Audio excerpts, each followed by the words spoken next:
जय हिंद प्यारे बच्चों और साथियों।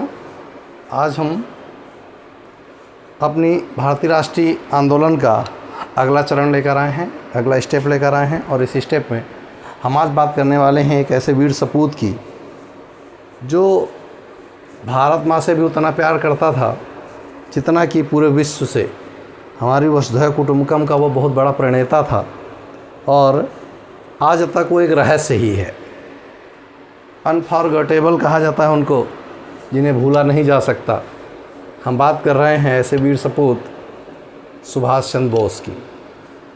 नाम लेते ही जहन में एक अजीब सी एक्साइटमेंट सा होने लगता है उनका केवल नाम सुनकर। कारनामे देखकर क्या नहीं हो सकता था, ये अलग की चीज़ है। तो आज का हमारा टॉपिक बहुत इंटरेस्टिंग है, बहुत मज़ा आने वाली है। मुझे उम्मीद है, मैंने आपसे एक प्रॉमिस किया था, एक आपको वचन दिया था कि मैं आपको मॉडर्न का मास्टर बना दूंगा। और मैंने उसी श्रृंखला में कई किताबों को पढ़कर, कई स्रोतों को इकट्ठा करके आप तक ये बातें पहुंचा रहा हूं। और मुझे पूर्ण विश्वास है कि आप इससे सेटिस्फाई होंगे और पूरी तरह से आप इसको लग रहा होगा कि हाँ, मॉडर्न हिस्ट्री में हमें कुछ आता है। हमने आपसे पहले कहा था कि हम 1857 की क्रांति से लेकर 1964 तक का इतिहास आप तक पहुँचाएँगे और हम धीरे धीरे 1940 के ऊपर चल रहे हैं, यानी कुल मिला के 20-25 वर्षों का इतिहास और ख़ासकर 5 वर्षों का इधर और 2-4 वर्षों का बाद को पढ़ना है। तो आज का ऐतिहासिक टॉपिक बहुत ही महत्वपूर्ण है, क्योंकि हम आज पढ़ने जा रहे हैं ऐसे वीर सपूत के बारे में जिसके बारे में कुछ भी कहना बेकार है। 3 ही बात मैं कहूँगा। हमारा जो पहला स्टेटमेंट होता है जय हिंद, वहाँ से लेकर और दिल्ली चलो, तुम मुझे खून दो, मैं तुम्हें आज़ादी दूंगा, ये 3 चीज़ों को दिमाग में सेटअप कर लीजिए। ये तीनों ही चीज़ें दी हुई हैं सुभाष चंद्र बोस की, यानी जय हिंद का नारा सुभाष चंद्र बोस, दिल्ली चलो का नारा सुभाष चंद्र बोस, तुम मुझे खून दो, मैं तुम्हें आज़ादी दूंगा। ये सारे के सारे देन हमको देने वाले ऐसे वीर सपूत के बारे में आज हम अध्ययन करने वाले हैं। आप कहेंगे सर आपने दिल्ली चलो तो आपने क्रिप्स मिशन के समय में कहा था, तो मैं आपको बता दूं वहाँ क्रिप्स मिशन आह्वान था, दिल्ली चलो आह्वान था कि जब आपको वहाँ गिरफ्तार ना किया जाए व्यक्तिगत सत्याग्रह के दौरान तो आप दिल्ली की ओर रवाना हो जाओ, वहाँ अपनी बात रखो। लेकिन वो दिल्ली चलो अभियान था, दिल्ली चलो आंदोलन नहीं था। दिल्ली चलो आंदोलन लाने का श्रेय किसको जाता? सुभाष चंद्र बोस को। तो अगर दिल्ली चलो का नारा आपसे पूछा जाए तो सुभाष चंद्र बोस का है, ना कि आप व्यक्तिगत सत्याग्रह में उसको जोड़ दें। वहाँ केवल ये आग्रह किया गया दिल्ली चलो, अगर आपको गिरफ्तार नहीं किया था, आप व्यक्तिगत सत्याग्रह में भाषण दे रहे हैं और आपको ब्रिटिश सरकार नहीं गिरफ्तार कर रही, तो आपको दिल्ली की ओर चलना है। आज की कहानी पूरी मैं आपको दिखाने और सुनाने वाला हूँ, बहुत मज़ा आने वाली। बस अपना चखना और पानी तैयार रखिए, बाकी मैं आपको नशे में करने का पूरा प्रयास करूँगा। आप आ जाएंगे, मुझे पूर्ण विश्वास है। खासकर जो लोग भी इस मिट्टी से जुड़े हैं, जिस मिट्टी पर मैं पढ़ा रहा हूँ, इस मिट्टी के लोगों में जुनून है कि उन्हें कर जाने में देर नहीं लगती, बस उनको कोई दिखाने वाला होना चाहिए। चलिए, सुभाष चंद्र बोस जन्म होता है 23 जनवरी 1897। एक ऐसे व्यक्ति का जन्म, ऐसे व्यक्ति का पदार्पण जो इतिहास रचने जा रहा है।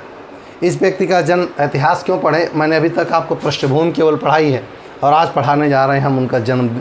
हमें इस पर ज़्यादा नहीं जोड़ देना, लेकिन एक जानना ज़रूरी है बेसिक कॉन्सेप्ट्स के लिए। इनका जन्म होता है कहाँ पर? कटक में 23 जनवरी 1897 को। आप 1897 की घटनाएं अगर याद करें तो आपको कुछ याद आएगा कि ब्रिटिशर्स के खिलाफ हम लोगों ने कुछ रेगुलेटिंग एक्ट्स पास कराए थे और उनको लागू किया गया था 1897 में। और जब उनको लागू करने में सक्षम नहीं हुआ था तो 1899 में भेज दिया गया था लॉर्ड कर्जन को। याद करिएगा।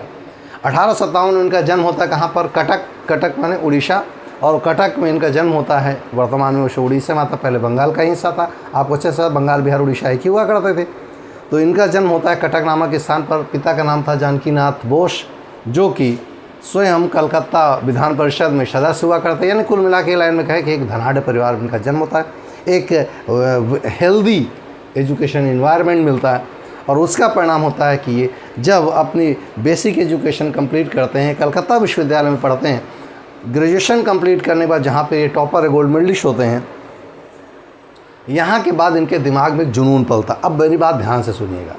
जिस समय ग्रेजुएशन कर रहे होते हैं उस समय भारत में कौन कौन सी गतिविधियाँ हैं, और इस समय ये ग्रेजुएशन कर रहे हैं, इसका मतलब है कि ये समय चल रहा 1915 के आसपास का।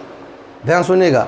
भारत में जो ग्रेजुएशन करने वाले बच्चे होते हैं वो स्वाभाविक है कि उस समय बड़ी एनर्जी वाले होते हैं। तो 18, 15, 16 के आसपास भारत में लखनऊ अधिवेशन चल रहा है, कोई दिक्कत नहीं, रोलेट एक्ट आ रहा, कोई दिक्कत नहीं, जलियांवाला बाग हत्याकांड हुआ। ध्यान से सुन लीजिए कि पृष्ठभूमि किताबों में नहीं मिलेगा बेटा। और इस जलियांवाला बाग हत्याकांड ने उनको अंदर तक झकझोर दिया। वो चाहते तो आंदोलन में कूद सकते थे लेकिन कहा जाता है अगर नाली को साफ करना है, कचड़े को साफ करना, तो कचड़े में उतरना भी चाहिए।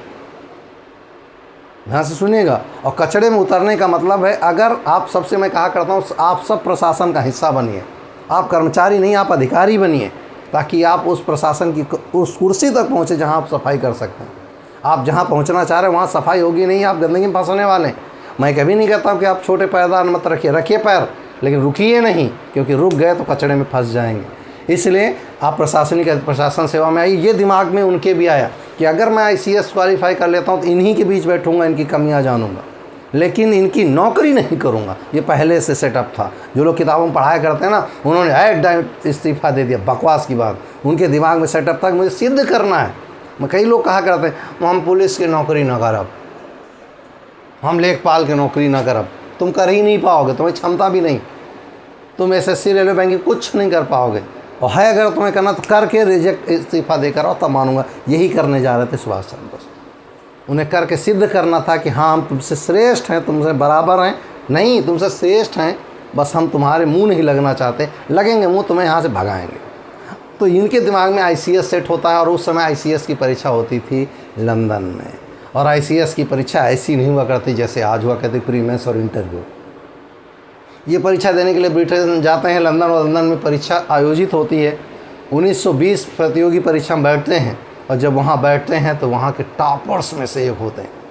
और जब टॉपर्स में से एक होते हैं तो घुड़सवारी की परीक्षाओं के दौरान वो अपने पद से इस्तीफा दे देते हैं। और ये चीज़ ब्रिटिशर्स को बहुत नागवार लगती कि एक पद के लिए लोग मर रहे हैं। भारत में कोई ऐसा व्यक्ति नहीं जो यहाँ पर आकर पद ग्रहण करे, और ये बंदा ज्वाइन करके रिजाइन कर रहा है, ये हमको लात मार रहा है। ब्रिटिशर्स इससे चिढ़ गए। अब अंदाज़ा लगा ये जो ICS टॉपर होगा कम बुद्धि रखेगा क्या। अगर कोई व्यक्ति लाइक मी, अगर कोई व्यक्ति इंटरव्यू देकर आता है, इसका मतलब वो योग्य है, लेकिन कुछ ऐसी परिस्थितियाँ होती हैं कि वो अपने को सिद्ध नहीं कर पाता। यही चीज़ ICS के समय सुभाष चंद्र बोस के साथ थी। वो सेलेक्ट हुए, सब कुछ हुए, और पद से इस्तीफा देकर ये सिद्ध किया कि मैं कर सकता था, किया नहीं। और यही आपसे कहता हूँ, तब कहो कि मैं वो नौकरी नहीं करना चाहता जब उसका रिजिग्नेशन लेटर दिखावा कि सर मैं इस्तीफा देकर आया हूँ, मुझे ये बनना है। अब ना कहिएगा कि मैं कर नहीं सकता, मैं सब कर सकता हूँ, और मुझे पूर्ण विश्वास आप सब कर सकते हैं। यही उन्होंने पद से इस्तीफा दिया। भारत आते हैं, और भारत में इस समय आग जली है 1920 असहयोग आंदोलन की। बंदा कूद पड़ता है, और जैसे ही कूद पड़ता है ब्रिटिशर्स इनसे चिढ़े थे ही उठाकर जेल में डाल देते हैं। और जैसे ही जेल में डाल देते हैं, इनको कैद, भाई राजनीतिक कैदी हैं। और वैसे इन्होंने तो ये तो है नहीं कि उन्होंने बहुत बड़ा 302, 307 कर दिया हो, तो राजनीतिक कैदी के रूप में इनको जेल भेज दिया जाता है। जेल जाने के बाद ये 1923-24 में छूटते हैं। और इस दौरान भारत में गांधी जी के असहयोग आंदोलन वापस लेने के कारण भारत में दो कंट्राडिक्टरी बातें चल रही। क्या? गांधी जी से नाराज़ होकर नेहरू और CR दास ने अपने को अलग कर लिया गांधी जी से, और बल्कि उसमें गांधी की बड़ी आलोचना भी होती है। मैं आपको स्टेटमेंट सुनाता हूँ कि अगर जम्मू कश्मीर के गांव में आग लगे तो, या कन्याकुमारी के लोगों को दंड क्यों दे, कन्याकुमारी में कोई आग लगे तो जम्मू कश्मीर के लोगों को सज़ा क्यों। ये स्टेटमेंट नेहरू जी ने दिया था। गांधी की बड़ी उपेक्षा हुई थी। सुभाष चंद्र बोस ने भी इनका अपोज किया था, और अपोज करने के बाद इन्होंने स्वराज पार्टी का गठन किया था। और स्वराज पार्टी के गठन के पीछे भी सुभाष चंद्र बोस का एक बहुत बड़ा हाथ था। और इसी स्वराज पार्टी के गठन के दौरान ही इनका मुलाकात होती CR दास से, जिन्हें अपना राजनीतिक गुरु बना लेते हैं और गांधी जी से बहुत प्रभावित होते हैं, गांधी की आइडियोलॉजी से बहुत प्रभावित होते हैं। और यही आइडियोलॉजी बात को इनके 36 के आंकड़ों का भी आधार बन जाती है। ध्यान से सुने रहिएगा। होता क्या है, 1924 में जब भारत में बहुत तेज़ी से ब्रिटिशर्स के अगेंस्ट बहुत बड़े मूवमेंट होने लगे, भारत में षड्यंत्र होने लगे, पेशावर षड्यंत्र, लाहौर षड्यंत्र, ढेर सारे होने लगे, तो ब्रिटिशर्स इनसे चढ़ने लगे। और एक आरोप सिद्ध करके, ध्यान सुनिएगा, एक आरोप सिद्ध करके कि स्वराज पार्टी के माध्यम से या इंडियन इंडिपेंडेंस लीग के माध्यम से, अभी इसका जन्म होने वाला है, के माध्यम से, क्योंकि अभी परोक्ष चला ना, बिहाइंड द कर्टन के माध्यम से भारत में क्रांति लाना चाहते हैं, इसलिए सुभाष चंद्र बोस को गिरफ्तार करके जेल भेज दिया जाता है। और 1924 का गया बंदा 1927 में वापस आता है। 1928 में ही इंडियन इंडिपेंडेंस लीग की स्थापना करता है कि भारत मुझे आज़ाद कराना है। याद करिए 1927 वह दौर चल रहा है जब भारत में साइमन कमीशन का पदार्पण हो चुका है, यानी कि यहाँ पर इंडियन इंडिपेंडेंस लीग बनी और उधर साइमन कमीशन, दोनों एक दूसरे के ठीक विरोधी, एक आज़ादी के लिए, एक गुलाम बनाने के लिए योजनाएं बना रहे थे। अब बात आती है 1927 के बाद, बीच में ये जो समय आपको 10 वर्ष का मैं दे रहा हूँ, 1927 से लेकर 1938 तक का है 10 वर्ष का समय, ये दौरान भारत में बड़ा उहापोह का रहा भाई। साइमन कमीशन का आना, फिर उसका विरोध करना, फिर नेहरू रिपोर्ट का आना, नेहरू रिपोर्ट का रिजेक्ट होना, गोलमेज सम्मेलन होना, इरविन का समझौता होना, पूना पैक्ट होना, 1933 में डिप्रेस्कास एसोसिएशन बनना, 1934 में लिथुगो का श्वेत पत्र आना, 1945 में भारत शासन अधिनियम का आना, 1937 में भारत शासन अधिनियम के आधार पर पहली बार प्रांतीय चुनाव होना, और उन प्रांतीय चुनावों में 11 में से 8 जगह कांग्रेस का जीतना, और उसके बाद हरिपुरा अधिवेशन होना 1938। यहाँ से हमें उठाना होगा, क्योंकि बीच का एक कंट्राडिक्टरी टाइम है जहाँ पर ज़्यादातर समय इनका जेल में 33 बार बंदा जेल गया, 33 टाइम्स जेल गया।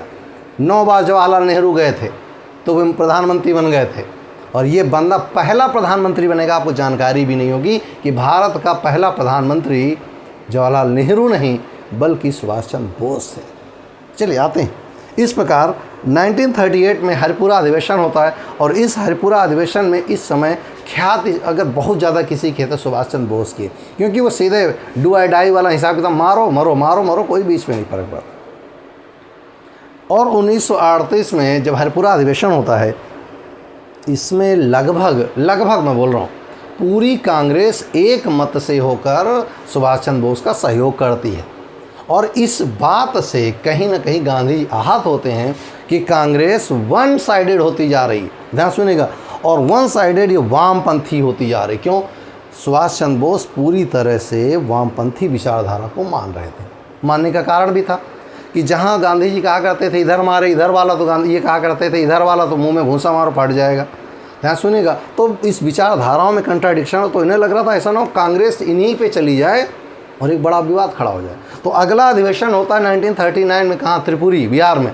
जैसे वो बिहार में अधिवेशन होता है 1939 में, वहाँ पर गांधी जी अपने द्वारा प्रायोजित पट्टाभी सीतारामैया को खड़ा करते हैं। ध्यान सुनिएगा, पट्टाभी सीतारामैया के अगेंस्ट कौन खड़ा था जल्दी बताइए, तब तक मैं पानी पी लेता हूँ।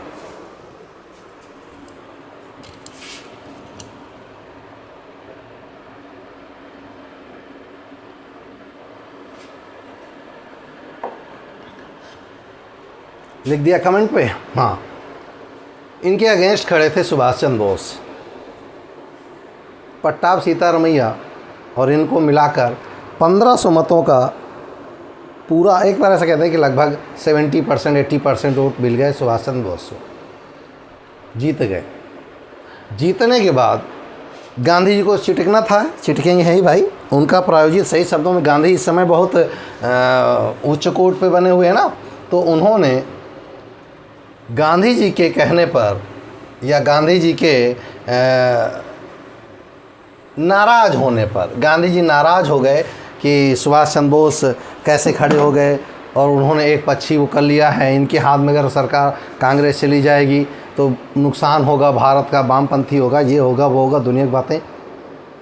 कांग्रेस का पूरा जितने लोगों ने सुभाष चंद्र बोस को वोट दिया था, उनको अपेक्षा नहीं थी कि ऐसा होगा, तो गांधी को रूठना पसंद नहीं कर रहे थे। क्यों?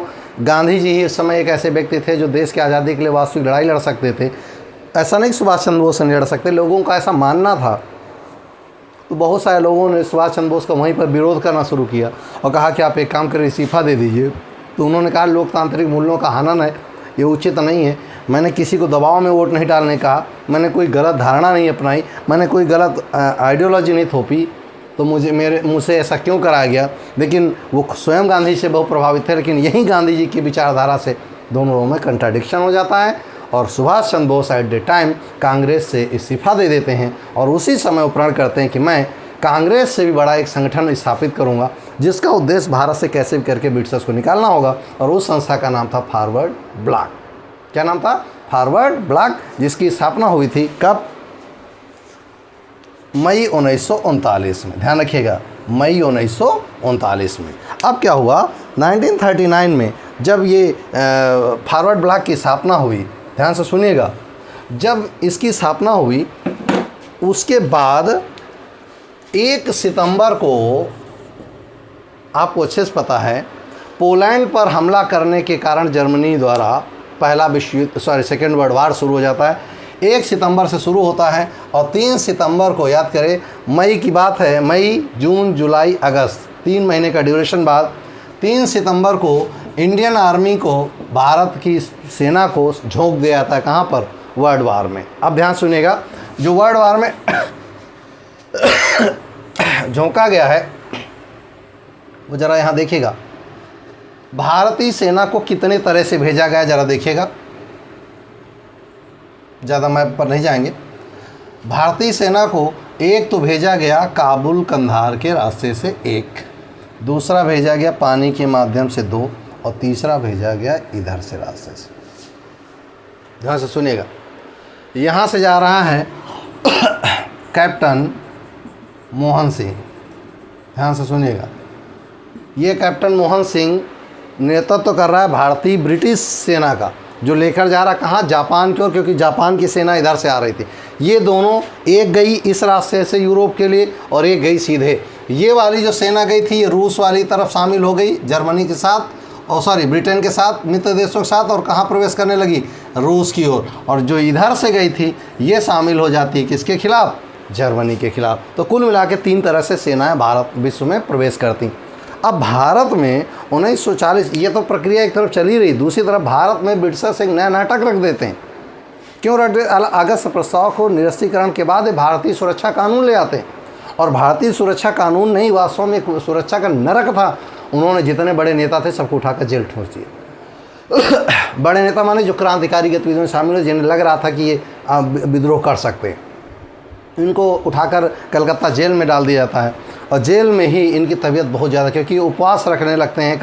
कारण ये था कि ये मानते थे कि मैं राजनीतिक कैदी हूँ, मुझे सामान्य कैदियों जैसी विचारधारा न थोपी जाए। तो इन्होंने वहाँ पर अनशन रखना शुरू किया, और अनशन के दौरान इनकी तबीयत बहुत ज़्यादा बिगड़ गई, और इनको उठाकर इनके घर में ही नज़रबंद कर दिया गया। जब नज़रबंद कर दिया जाता है तो इनके दिमाग में आता है। अब मेरी बात ध्यान सुनिएगा, उनकी माय स्ट्रगल पुस्तक नाम है ना इनका, उस पर ज़रा पढ़िएगा।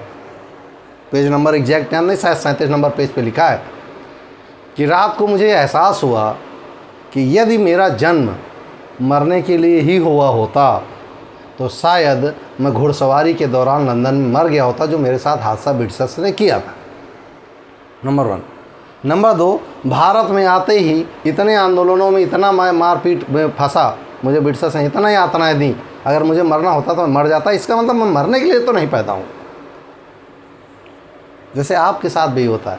बहुत सारे लोग आपको ऐसे मिलेंगे, एक दिन तो मरना ही है, क्या मतलब है दुनिया में बवाल करके। बिल्कुल सही है, सबको मरना। तो क्या करिएगा? सब लोग ट्रेन के आगे लेट जाइएगा? क्या करिएगा? करिएगा कुछ नहीं।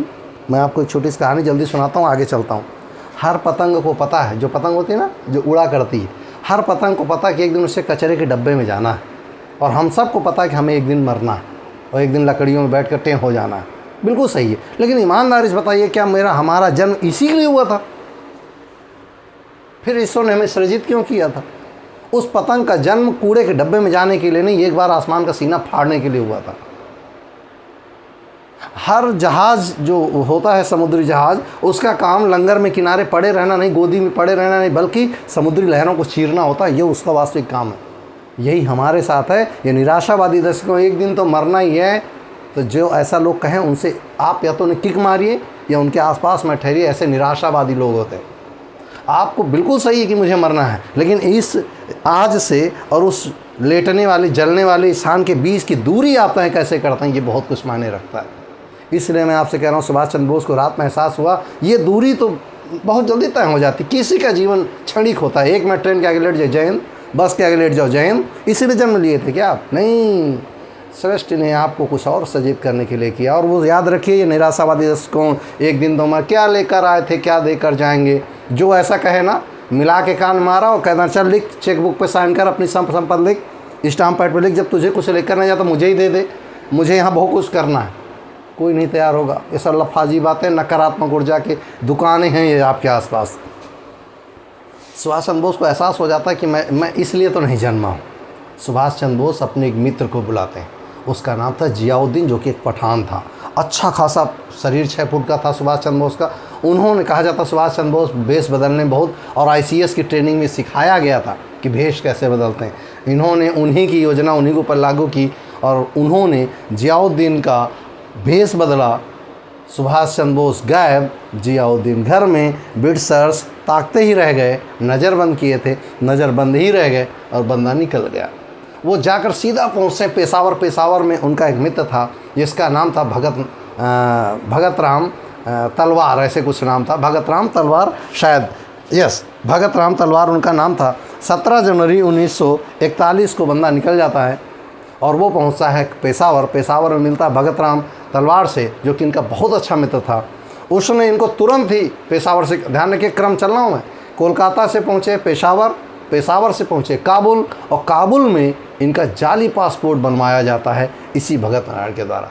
और भगत राम उनके लिए एक पासपोर्ट बनवाता है, और जिसके नाम से वो पासपोर्ट बनकर तैयार होता है उसका नाम था ऑरलैंडो मैजेंटा। क्या नाम था? ऑरलैंडो। सब एक एक लाइन, वन लाइनर प्रश्न आपको तैयार करता जा रहा हूँ इंटरव्यू और मेंस के लिए। कहानी सुनिए। इसके नाम से उस समय डिजिटल इंडिया नहीं था कि अब तुरंत आप कवर कर लेंगे। किसी भी चीज़ को फॉलो करने में बहुत लंबा समय लगता है। जो मोहर लगी सही है। ऑरलैंडो मैजेंटा के नाम से एक पासपोर्ट बनता है, जाली पासपोर्ट, और उसके नाम से वो पहुँचते हैं मॉस्को। मॉस्को में इस समय स्टालिन है। कौन होगा? स्टालिन एक साम्यवादी व्यक्ति है, USSR का मालिक है, और USSR और जर्मनी के 36 के आंकड़े हैं, ध्यान सुनिएगा। और वामपंथी विचारधारा से पोषित सुभाष चंद्र बोस हैं। वे मदद मांगते हैं स्टालिन से। स्टालिन कोई ना जवाब देता। देखिए, कोई कहीं किताबों में लिखा है कि स्टालिन ने उनको भगा दिया मॉस्को से, कोई कहता है स्टालिन उनको पसंद नहीं करता था। बकवास की बातें। स्टालिन से उनकी मुलाकात ही नहीं हुई, स्टालिन ने उनके बात रखने का मौका ही नहीं दिया, क्योंकि स्टालिन जानता था ये वामपंथी हैं, मैं साम्यवादी हूँ, और दो स्वाभाविक है कि आपस में मैच नहीं करेगा। तो उन्होंने तुरंत ही मॉस्को से अपना कहाँ निकल गए? जर्मनी के लिए। क्यों? जर्मनी ही एक वो जगह। अब देखते हैं जर्मनी क्यों पहुंच गए। अब आपको कोई पूछे क्यों नहीं रूस में रुके, क्योंकि दोनों की विचार आइडियोलॉजी बिल्कुल अलग थी। स्टालिन बिल्कुल छोटा करने वाली बात पे विश्वास नहीं करता था। तो ये पहुंचे किसके पास? जर्मनी। और जर्मनी में हिटलर का जो PA था, पर्सनल असिस्टेंट, उसका नाम था रिबेनट्रॉप। क्या नाम था? रिबेनट्रॉप। रिबेनट्रॉप से मुलाकात होती है। अब यहाँ पर देखिए किताब में क्या क्या कहती है वो बता दूँ, वास्तविकता क्या है वो जान लीजिए। किताबें कहती हैं कि रिबेनट्रॉप से ही मुलाकात होती है नेताजी की। उनकी मुलाकात कभी हिटलर से नहीं होती, बकवास की बात। हिटलर की और इनकी मुलाकात दोनों की बंकर में होती है, सुभाष चंद्र बोस की, और रिबेनट्रॉप ही वो माध्यम है जो उनको मिलाता है। अच्छा, हिटलर क्यों मिलाना चाहता सुभाष चंद्र बोस से? जब रिबेनट्रॉप को बताता जाके कि एक इंडियन आर्मी का एक व्यक्ति आया है जो हमसे आपसे मिलना चाह रहा है, तो उन्होंने कहा कौन है? तो उन्होंने कहा वो व्यक्ति है जो ब्रिटिशर्स की आंखों में धूल झोल कर यहाँ आकर इतनी देशों को पार करके आ गया, और दूसरा ICS क्वालिफाई है यहाँ से। तो हिटलर के दिमाग में पढ़ा लिखा आदमी है, इतनी बड़ी क्रांति करके आया, तो कोई बेवकूफ़ टाइप का तो होगा नहीं, मिलना चाहेंगे।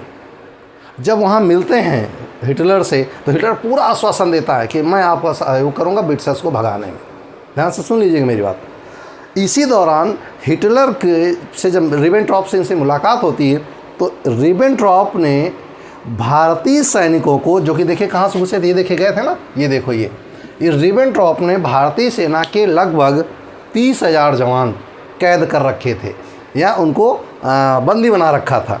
तो सुभाष चंद्र बोस के कहने पर कि आप इन्हें छोड़ दीजिए, हम इनको अपने साथ रखना चाह रहे हैं, इनका कोई दोष नहीं, क्योंकि सबको पता हो गया था। जब व्यक्तिगत सत्याग्रह के दौरान गांधी जी पूरी दुनिया को चिल्ला के बता दिए थे कि सेकेंड वर्ल्ड वॉर में इंडिया शामिल नहीं, ज़बरदस्ती ब्रिटेन ने उनको इन्वॉल्व कर लिया है। आपको याद होगा ना। तो हिटलर को भी पता था कि इंडियन नहीं है, ज़बरदस्ती ब्रिटिशर्स ने घुसाए और इन्हें ब्रिटिशर्स को कूटना है। मेरा भी उद्देश्य ब्रिटिशर्स को कूटना है, यानी मित्र राष्ट्रों को मारना है, और इसका भी उद्देश्य, सुभाष चंद्र बोस का भी उद्देश्य है ब्रिटिश को मारना। तो दोनों का उद्देश्य सेम था। बड़ा प्रभावित हुआ हिटलर, उन्होंने सारे कैदियों को मुक्त कर दिया। और वहीं पर, कहाँ पर? जर्मनी में ही बंदे ने मुक्ति सेना की स्थापना करी। किसके द्वारा? जिन इंडियन आर्मी के सोल्जर्स को ले गए थे वहाँ और बंदी बना लिए गए थे जर्मनी में हिटलर के द्वारा, उनको इकट्ठा करके एक भयंकर भाषण देता जो रसीला, और वे सारे एक हो जाते हैं कि कैसे ब्रिटिशर्स को भगाओ भारत से। सबके दिमाग में भरता है कि आप नमक जरूर ब्रिटिशर्स का खाओ, कोई दिक्कत नहीं, लेकिन तुम्हारी मातृभूमि बुला रही है, जो कण कण तुम्हारे शरीर का है वो मात्र नमक से नहीं आप पल रहे, ये कण कण शरीर का वो मातृभूमि बुला रहे हो, चलो मातृभूमि की ओर। और सारे सैनिक एक बैनर के नीचे आ जाते हैं सुभाष चंद्र बोस के पास। बर्लिन रेडियो से नेताजी करते हैं किसके लिए? बापू को संदेश देते हैं, बापू एक बड़ी सेना लेकर मैं आ रहा हूँ और मैं आपको भारत से ब्रिटिशर्स को भगाने में आप मेरा सहयोग करिए। और वहीं पर काफ़ी समय ब्रिटिशर्स जर्मनी में रुकते हैं, सेना एकत्रित करते हैं और वहाँ से निकल पड़ते हैं कहाँ के लिए? जापान के लिए। अब मेरी बात ध्यान सुनिएगा, जापान की कहानी क्या है ज़रा ये देखिए। जापान और जर्मनी दोनों मित्र हैं इस समय। जापान, जर्मनी और इटली तीन ही थे, तो इन तीन वर्तमान प्रारंभ में ये तीनों थे, तो इन तीनों ने मिलकर आपस में मिले थे। अब हिटलर का संबंध अगर सुभाष चंद्र बोस से बड़े अच्छे हैं और वो व्यक्ति अगर भेजा जाएगा कहाँ? जापान में, तो स्वाभाविक है उसका लोग बड़ा इज्जत करेंगे कि भैया हिटलर ने भेजा है, तो जापान में इनका नेताजी का बड़ा सम्मान होता है। लेकिन यहाँ रुकिए, अब आ गए सुभाष चंद्र बोस जापान में, अब यहाँ रुक जाएगा। जापान की स्थिति क्या है वो देखिए। जापान में पहले से रास बिहारी बोस हैं। क्यों? रास बिहारी बोस की शादी वहीं हुई थी जापान में, तो वहीं रास बिहारी बोस हैं और उन पर जापानी बहुत विश्वास करते हैं। और उन्होंने वहाँ पर इंडियन इंडिपेंडेंस लीग नामक एक संस्था स्थापित कर रखी थी, ठीक। और कब स्थापित कर रखी थी? जब उन्होंने ब्रिटिशर्स को भगाने की योजना तैयार कर रखी थी। तो वो एक आज़ाद हिंद फौज की स्थापना का सपना देख रहे थे, और उस आज़ाद हिंद फौज की स्थापना का पूरा प्रयास उन्होंने करके रखा। ध्यान सुनिएगा। और रास बिहारी ने एक बैंकॉक में सम्मेलन हुआ और उस बैंकॉक सम्मेलन में दोनों को मर्ज करके एक इंडियन नेशनल आर्मी, अभी नाम नहीं, इसे आज़ाद हिंद फौज ये भी कहिए, एक गठन करी, एक बहुत बड़ी सेना। और वो सेना कहाँ से आती वो भी मैं आपको बता रहा हूँ। जापान की ओर से प्रीतम सिंह और फुजीहारा जापानी सेना प्रवेश करे। चलिए मैप में आ जाते हैं, थोड़ा सा मैप दिखाते हैं आपको, देखिएगा। बहुत जगह नहीं हमारे पास, लेकिन फिर भी चलिए यहाँ से मिटा लेते हैं, शायद हमारे काम आ जाए। देखिएगा ज़रा, अगर हम इंडिया को डिनोटेशन करेंगे ये ऐसे है, और यहाँ पर अगर आप आएंगे तो जापान के तीनों ये द्वीप हैं, इधर पर मास को छोड़ दीजिए सब, और यहाँ पर आएंगे तो भारत में ये अंडमान निकोबार ये द्वीप हैं। यहाँ पर ढेर सारे देश हैं ऐसे करके नीचे, ये मलाया, सिंगापुर, थाईलैंड, बैंकॉक, ढेर सारे देश हैं यहाँ पर। अब ध्यान से सुनिएगा, इससे ऊपर है ये है जापानी द्वीप। अब यहाँ पर यहाँ तस्मानिया है, ठीक, फार्मोसा द्वीप यहीं पर है। देखिएगा होता क्या है कि जापानी सेना प्रीतम सिंह और फुजीहारा के नेतृत्व में आ रही है भारत की ओर, ध्यान रखिएगा। और ये भारत की ओर ऐसे आकर पहले अंडमान निकोबार, फिर ऐसे प्रवेश करना था इनको, ध्यान से सुने रहिएगा। अब होता क्या है, यहाँ से ब्रिटिशर्स ने प्रीतम सिंह की अध्यक्षता में, कैप्टन मोहन सिंह की अध्यक्षता में, ध्यान सुनेगा, कैप्टन मोहन सिंह की अध्यक्षता में या कमांडेंट के उसमें एक सेना भेजी ताकि ये ब्रिटिश जाकर रोको जापानियों को। ये ब्रिटिश सेना है, जापानी सेना, ध्यान से सुने रहेगा। ये दोनों सेनाएं मलय, जिसे मलेशिया कहते हैं, मलया सिंगापुर के क्षेत्रों में आपस में मिलती हैं, ध्यान से सुनिएगा। और उधर से सेना आ रही है प्रीतम सिंह और फुजियारा की, जो जापानी सेना है, और ये दोनों आपस में भिड़ने वाली हैं, ध्यान से सुनिएगा। जिन ब्रिटिशर्स को आज कहते थे अजय हैं, जिन्हें जीता नहीं जा सकता, उन्होंने Hong Kong, Tasmania, Singapore, Bangkok, Malaya, इनको सबको जीत डाला, या कहें कि मिट्टी में मिला दिया। जापानी रौंदते हुए चले आ रहे थे भारत की ओर, उन्हें भारतीयों से कोई लेना देना नहीं था। उनका उद्देश्य था वहाँ ब्रिटिशर्स को भगाना ताकि सेकेंड वर्ल्ड वॉर में कमज़ोर हो जाएं। और इसमें सुभाष चंद्र बोस जापानियों के साथ हैं कि चलो हमारे साथ मिलकर उनको भगाते हैं। और यहाँ पर नेहरू जी, गांधी जी अपनी लड़ाई लड़े, ब्रिटिशर्स से भगाओ, गांधी जी कहते हैं कि नहीं इनको भगाओ, नेहरू जी कहते हैं इनको मत भगाओ, सुभाष चंद्र बोस डंडा लिए खड़े आ जाते हैं। अब आगे कहानी देखिए क्या होता है। जब ये बंदा पहुंचा है तो इंडियन इंडिपेंडेंस लीग और आज़ाद हिंद फौज दोनों एक होना जा रही हैं, और न्योता भेजा जाता है सुभाष चंद्र बोस को, रास बिहारी बोस द्वारा, कि आइए और हमारे इन सैनिकों का नेतृत्व करिए। देखिए कितने सैनिक होंगे, एक तो मुक्ति सेना वाले लेकर आए हैं जापान, जर्मनी से, ध्यान से सुनिएगा, जापान में बहुत सारे सैनिक हैं जो भारत की ओर से लड़ रहे हैं, और दूसरा चले जा रहे हैं ये वाले सारे लोग जो कैप्टन मोहन सिंह के अध्यक्षता में 30,000 से 35,000 सैनिक। यहाँ पर जापानी सेना और ब्रिटिश इंडिया की सेना आपस में लड़ती हैं, सही शब्दों के भारतीय लड़ते हैं, और इस लड़ाई में कैप्टन मोहन सिंह को आत्मसमर्पण करना पड़ता है 30,000 सैनिकों सहित। तो 30,000 सैनिक यहाँ से, जर्मनी से, जापान से और आसपास के जितने क्षेत्र छोटे छोटे द्वीपों जहाँ पर भारतीय सेना थी सबको इकट्ठा कर लिया, और सबको इकट्ठा करके एक बहुत बड़ी सेना बनी, और उस सेना को भाषण के द्वारा एकत्र करने का काम किसको दिया गया? सुभाष चंद्र बोस को। और सुभाष चंद्र बोस ने संयुक्त सेना को, मैं बार बार रिपीट कर, संयुक्त सेना को, जिसकी संख्या लाखों में पहुंच चुकी थी, एक पैरेलल गवर्नमेंट आप कह सकते हो कि ब्रिटिश के खिलाफ खड़ी कर दी। कैप्टन मोहन सिंह, कहा जाता है कि यानी कैप्टन मोहन सिंह के दिमाग की उपज थी, बकवास की बात है। कारण यह है कि अगर उनके उपज होती तो वहाँ जाबेगाहे करते। कोई कहता जान कर गए थे वहाँ सुभाष चंद्र को, बोले इतना ज़्यादा सूचना तंत्र मौजूद नहीं था कि आपको पता चल जाता कि जर्मनी से जापान आ चुके हैं, वो अचानक ही आए थे। अब देखिएगा, सुभाष चंद्र बोस भाषण देते हैं, और भाषण में जो 30,000 सैनिक हैं सबसे ज़्यादा विरोध यही करते हैं कि हमने नमक खाया है, ब्रिटिश का नमक हरारी नहीं करेंगे। सुभाष चंद्र बोस कहते हैं माँ भारती तुम्हें बुला रही है, और तुम्हारा दायित्व तो बनता है कि माँ भारती को इन भेड़ियों के चंगुल से मुक्त कराएं। हम एक स्वतंत्र राष्ट्र में, हम सब एक स्वतंत्र सांस लेने के लिए जागृत हैं। और इतना भयंकर भाषण देता है बंदा कि पूरी सेना जोश से भर जाती है, और सुभाष चंद्र बोस भी उस समय जोश से भर जाते हैं, और कह क्या देते हैं? जय हिंद। और जब जय हिंद करते हैं तो पूरी सेना, लाखों की संख्या में सेना, स्थान है सिंगापुर, छोटा सा देश, पूरे देश में केवल इंडियंस दिख रहे हैं, पिद्दी भर का देश है सिंगापुर, केवल इंडियंस दिख रहे हैं, आर्मी दिख रही, केवल आर्मी दिख रही। उन्होंने कहा था तुम मुझे खून दो मैं तुम्हें आज़ादी दूंगा। इसका इंटरप्रिटेशन बहुत गलत तरीके से किया था। तुम मुझे खून दो का मतलब था तुम्हारा सबका साथ चाहिए, तभी मैं तुम्हें आज़ादी दे सकता हूँ। और वहीं से कहा था बापू अब हम आ रहे हैं, अब सिंहासन खाली करना होगा ब्रिटिशर्स को।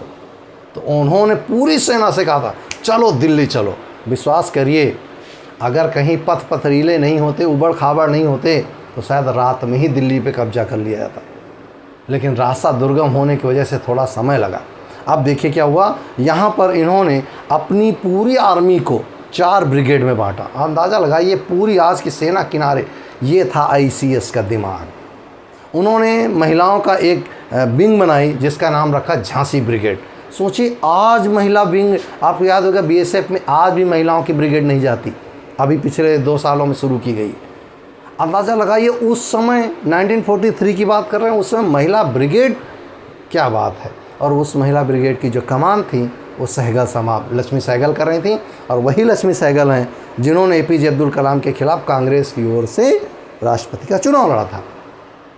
अब देखिएगा, वो महिला ब्रिगेड की Jhansi brigade, Gandhi brigade, Nehru brigade, Azad brigade, 4 brigade बनाते, नोट कर लिएगा, Gandhi brigade, Nehru brigade, Azad brigade और झांसी ब्रिगेड। ये 4 ब्रिगेड बनाकर पूरी टुकड़ियों में बांट देते हैं और सबको डिनोटेशन कर देते हैं। आपको मलय के रास्ते जाना, आपको अरुणाचल प्रदेश के रास्ते जाना, आपको अंडमान निकोबार के रास्ते जाना, और आप पेशावर होकर घूम के आओ, बाकी चारों ओर से आक्रमण करो, ब्रिटिशर्स को मौका ही ना मिले। ध्यान से सुने, चारों ओर की सेनाएँ चल पड़ती हैं, और ब्रिटिशर्स वहीं पर जो सुभाष चंद्र बोस हैं सिंगापुर में ही एक अंतरिम सरकार बनाते हैं। नोट करिएगा, और ये अंतरिम सरकार कब बनती है? 21 अक्टूबर 1943 को। 21 अक्टूबर 1943 को ये अंतरिम सरकार बनती है। और इस अंतरिम सरकार में जो PM बनते हैं, आप अच्छे जानते हैं, ये PM बनते हैं सुभाष चंद्र बोस। और इसमें बहुत सारे लोग ऐसे शामिल होते हैं जिनके बारे में आप कल्पना भी नहीं कर सकते। और ध्यान रखिएगा, भारत में पहला प्राइम मिनिस्टर सुभाष चंद्र बोस थे, ना कि जवाहरलाल नेहरू। ये इतिहास में आपको नहीं पढ़ाया जाता, ना आपको बताया जाता है। क्यों? इतिहास अगर बताया जाएगा तो आप प्रभावित हो जाएंगे। और प्रभावित आपको कैसे होने दिया? आपको तो जैसे बैल कोलूम होता ना, उसकी पट्टी बांधे, बस आपको वैसा ही दिखाया जाएगा जैसा आप देखना चाहते हैं। एक देश के नेता वैसे होते हैं जैसे वहाँ की जनता होती। तो आप पट्टी वाले व्यक्ति हो, कोई बात नहीं, आप पट्टी बांध कर, जात के नाम पर, टुकड़ों के नाम पर बटे हुए लोग हो। आप भारत में घूमिएगा तो आपको यादव मिलेंगे, पाल मिलेंगे, ब्राह्मण मिलेंगे, त्रिपाठी मिलेंगे, ठाकुर साहब मिलेंगे, चंदेल मिलेंगे, ये मिलेंगे, वो मिलेंगे, भारतीय कहीं नहीं मिलेंगे। कोई नहीं कहेगा कि मैं इंडियन हूँ, सब कहेगा मैं पंडित हूँ, मैं क्षत्रिय हूँ, मैं ये हूँ, मैं फलाना धमाका, लेकिन कोई नहीं कहेगा। पूरे भारत में ढूंढ डालिए, कोई ये कहते नहीं मिलेगा कि मैं एक इंडियन हूँ। और आप अपनी परिभाषा इंडियन से दिया करिए। तभी मैं आपसे कहा करता हूँ, किसी ऑफिस में जाइए तो जय हिंद करके जाइए। सामने वाला पहले ही 2 बार सोचेगा कि यार जय हिंद कौन बोलता है, या तो ये सेना का व्यक्ति होगा या पुलिस का व्यक्ति होगा। और दोनों से सामने वाला व्यक्ति ढंग से बात करता है। पता है क्यों? सब जानते हैं सेना के लोग कैसे होते हैं। उन्हें सूट एंड साइट उन्हें बस एक यस और नो, उन्होंने कहा मारो, बड़बड़ बड़बड़, उन्हें नहीं पूछना मारना जाता। आर्मी के आदमी के लोग सम्मान करते हैं, पुलिस से लोग भले डरते हैं कुछ हो, लेकिन सम्मान करते हैं। इसीलिए मैं आपसे कहता हूँ, किसी ऑफिस में जाइए, नमस्ते साहब, नो भाई नमस्ते, जय हिंद, सैल्यूट है आपके पद को, आपको नहीं। तो जहाँ भी जाइए जय हिंद बोलिए, मेरी बात को आगे पहुँचाइए। और देखिए जय हिंद कहाँ से आया था, मैं लाया ना, जय हिंद का नारा सुभाष चंद्र बोस ने दिया था। और सिंगापुर से ही सेना से कहते दिल्ली चलो, सीधा दिल्ली चाहिए, दिल्ली चलो का नारा दिया था। और कहा था तुम मुझे खून दो, मैं तुम्हें आज़ादी दूंगा। आगे की कहानी देखो क्या हुआ। अब हुआ क्या, इसको 9 देशों का समर्थन प्राप्त था। जो सरकार बनाई गई अंतरिम सरकार सिंगापुर में, उसको 9 देशों का समर्थन प्राप्त था। अब देखिए भारत में सेना प्रवेश कर रहे हैं, ये कौन सी? जापानी सेना। आगे कहाँ? अंडमान निकोबार। और ध्यान सुनिएगा, ये अंडमान निकोबार पूरी तरह से जापान के थे। और इन जापानियों ने सुभाष चंद्र बोस को या नेताजी को दान में दे दिया था, नेताजी को गिफ्ट कर दिया था इन अंडमान निकोबार द्वीप को। तो उन्होंने, सुभाष चंद्र बोस ने अंडमान द्वीप का नाम रखा था शहीद द्वीप, और निकोबार का नाम रखा था स्वराज द्वीप। और यहाँ से ये लोग प्रवेश करने वाले थे मेघालय के रास्ते भारत में। ध्यान से सुनिएगा। और जब ये प्रक्रिया चल ही रही थी, उधर ब्रिटेन अपनी चाल बिछा रहा था, विषाद बिछा क्रिप्स मिशन के माध्यम से वो विषाद बिछा रहा था भारत में रोड़ा अटकाने के लिए, बेबेल योजना के माध्यम से, शिमला समझौता, ढेर सारे बॉल चल रहे थे। अब सुनिए क्या हुआ क्या, 6 अगस्त 1945 और 9 अगस्त 1945 को हुआ क्या,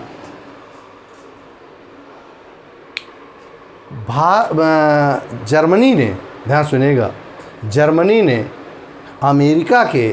जापान ने अमेरिका के पर्ल हार्बर, जो कि उनका सैन्य प्रतिष्ठान था अमेरिकन्स का, उस पर हमला कर दिया।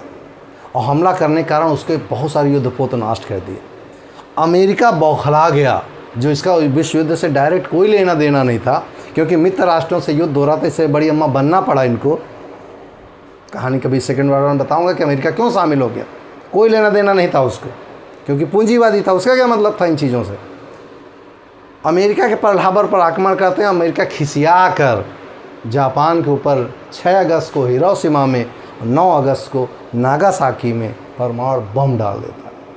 और परमाणु बम डालने के बाद तहस नहस कर देता जापान को, जापान की कमर टूट जाती। अब देखिए, सुभाष चंद्र बोस को वास्तविक ताकत जर्मनी और जापान से मिल रही थी, और दोनों जगह ही उधर हिटलर बंकर में अपने आप को सुसाइड कर लेता है, तो वहाँ उसका काम ख़त्म होता है, इधर जापान का काम ख़त्म होता है। कुल मिलाकर कहें, मुसोलिनी आपको अच्छे से पता है, निहायत गीदड़ टाइप का आदमी था, जबरिया झोंका काटता था।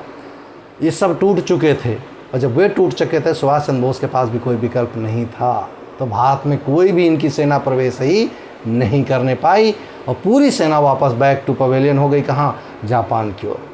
तभी रास्ते में उन्होंने, वो टोक्यो वापस आते हैं, और फिर वहाँ से फार्मोसा द्वीप के लिए जब वो उड़ान भरते हैं ताकि अपने को सुरक्षित किया जाए अगली युद्ध के लिए, रास्ते में उनका प्लेन क्रैश होता है और वो इस दुनिया से अलविदा हो जाते हैं।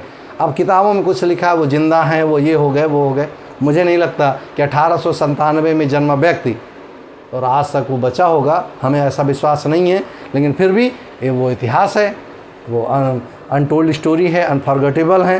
तो वो हीरो हैं भाई, हो सकता है कि हों, और हों तो उन्हें सैल्यूट, और ना हो तो जहाँ हो ईश्वर उन्हें। वैसे ही मैंने कहा था कि जब ये वीर सपूत जाते होंगे कहाँ, ईश्वर के यहाँ, तो वहाँ पर बहुत बड़ा जश्न होता होगा, और कहते क्या होंगे, देखो हीरो आया है, मस्त स्वागत होना चाहिए, है ना। इस प्रकार सुभाष चंद्र बोस का जीवन परिचय था, ये जीवन कहानी थी, ये इतिहास था। अब आज़ाद हिंद फौज ना भूलिएगा, ये थी पूरी आज़ाद हिंद फौज की कहानी जो हमने आप तक पहुँचाई। अब पूरी से कहेंगे कि संस्थापक सदस्य कौन था, तो ध्यान रखिएगा रास बिहारी बोस। सेना का नेतृत्व कौन कर रहा था, कैप्टन मोहन सिंह। इन दोनों को मिलाकर सेना किसके अंडर में कर दी गई, सुभाष चंद्र बोस को। तो आज़ाद हिंद फौज, जिसे इंडियन नेशनल आर्मी नाम दिया सुभाष चंद्र बोस ने। और उसके बाद 4 ब्रिगेड बनाई, एक महिला ब्रिगेड बनाई और भारत में आने का प्रयास किया, स्वराज और शहीद द्वीप बनाए। लेकिन तभी ये दुर्घटना हुई जिसकी वजह से भारत का, दुनिया का रुख ही बदल जाता है। तो ये थी कहानी पूरी आज़ाद हिंद फौज की, सुभाष चंद्र बोस की, पूरी दुनिया में उनकी कीर्ति पताका की, जो हमने अब तक पहुंचानी थी। तो मुझे उम्मीद है अब न भूलिएगा आज़ाद हिंद फौज के बारे में कुछ भी। अगर कहीं पर कोई टॉपिक कन्फ्यूज़न में है तो ध्यान रखिएगा, आप नीचे कोई एक अच्छी बुक ले लीजिएगा, फैक्ट्स उससे तैयार कर लीजिएगा। वैसे फैक्ट्स के लिए मैंने स्क्रीनशॉट आपको भेज दिया होगा, आपको मिल जाएगा। ठीक, आज फिलहाल देता है, मिलते हैं नेक्स्ट वीडियो में नई उम्मीद के साथ, नए जोश के साथ, कोई बहुत बढ़िया टॉपिक के साथ। तब तक के लिए जय हिंद।